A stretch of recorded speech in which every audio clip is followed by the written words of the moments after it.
Every single day we're surrounded by stuff that comes from this huge, basically invisible system we call global trade. It brings us the food we eat, the clothes we wear, the tech in our pockets, but what's actually powering that whole engine? Well, that's what we're going to break down right now. Seriously, just think about the phone you're holding or that's sitting on your desk. Its journey to you wasn't just a simple trip from a factory to a store. Oh no. It was more like a global relay race. You've got minerals that were mined in Africa, components that were engineered in South Korea, software designed over in California, all of it put together in China and then shipped across an ocean to get to you. It's this incredibly complex dance, and we're about to unpack how it all works. So this global dance isn't just random chaos. Not at all. It's actually directed by just a handful of really powerful and often totally unseen forces. You can think of them like the pistons in a giant engine, constantly pushing and pulling on the entire system. They would decide what gets made, where it ends up going, and how much it's all going to cost. Now, you can slice and dice these forces in a few ways: economic, political, technological, social, and even environmental. But for our purposes here, let's group them into two main camps. You've got the traditional levers of power, and then you have the modern disruptors, the ones that are kind of rewriting all the old rules. Okay, so let's start with the big two, the ones that have been running the show for centuries: money and power. I mean, these are the classic tools that nations and big corporations have always used to steer the flow of goods around the world. So what's really the difference between them? Well, here's a good way to think about it. Economic forces are like the current in a river. They're the actual flow of money and resources. Political forces, on the other hand, are the dams and channels. They're the rules and the relationships that countries build to control that current. And believe me, they are deeply connected. Let's get a little more specific on the economic side. If inflation is super high in one country, it can suddenly make their products way too expensive for anyone else to buy. If a country's currency is all over the place, well, international partners get really nervous because they have no idea what they're actually going to get paid in the end. And things like interest rates, they determine how much it costs just to finance one of those massive container ships to cross the Pacific. It all boils down to cost and, of course, profit. And now for the political levers. A new government policy, maybe a big trade agreement, can swing open the doors to millions of new customers literally overnight.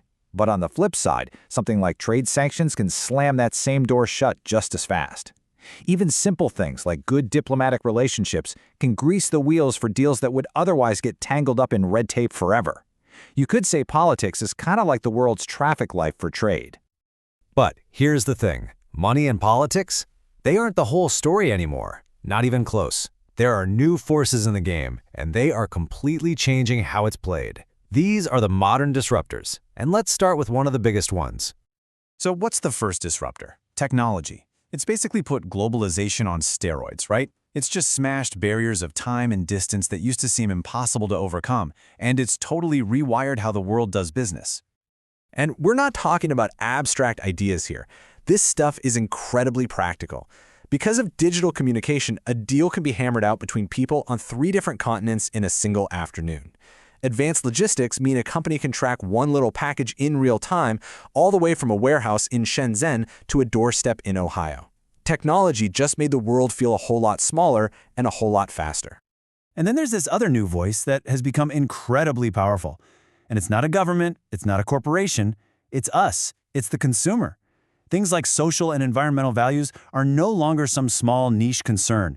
They are a major force that's shaping what we all buy, and because of that, what companies are willing to make. And this shift is having a massive, massive impact. You see it everywhere, in the demand for products that are ethically sourced, the big focus on sustainable packaging, and the incredible pressure on huge corporations to prove their supply chains aren't hurting the planet or exploiting workers. These values are now hitting companies right where it counts, their bottom line. Okay, so we've got these traditional levers of money and power, and then we have these modern disruptors, like tech and social values, all mixing together at the same time. So what happens when this super complex, interconnected system gets hit with a huge, totally unexpected shock? The COVID-19 pandemic. I mean, wow, it was the ultimate stress test. It wasn't just a political crisis or an economic one. It was a global health event that basically slammed the brakes on the entire system. And it really showed us just how fragile all those connections truly are. And just look at how fast it all happened. In just a couple of months, borders slammed shut, international travel just stopped, and all these critical production and transportation lines, they just snapped. the whole engine of global trade seized up. It proved that a health crisis could disrupt everything just as dramatically as any war or recession ever could. This crisis forced companies to adapt, and fast. I mean, take Toyota. They couldn't just sit back and wait for things to go back to normal. They had to get in there and actively re-engineer their entire supply chain, figuring out the weak points and building a new system that was less about pure efficiency and much more about being flexible. So what's the big lesson here? What's the crucial point? It's not that global trade is broken, but that it absolutely must evolve. In a world where all these forces are constantly crashing into each other, the ability to adapt, to be resilient, to be flexible, that's not just a nice bonus anymore. It is the absolute key to survival. And all of this leaves us with a final, really important question.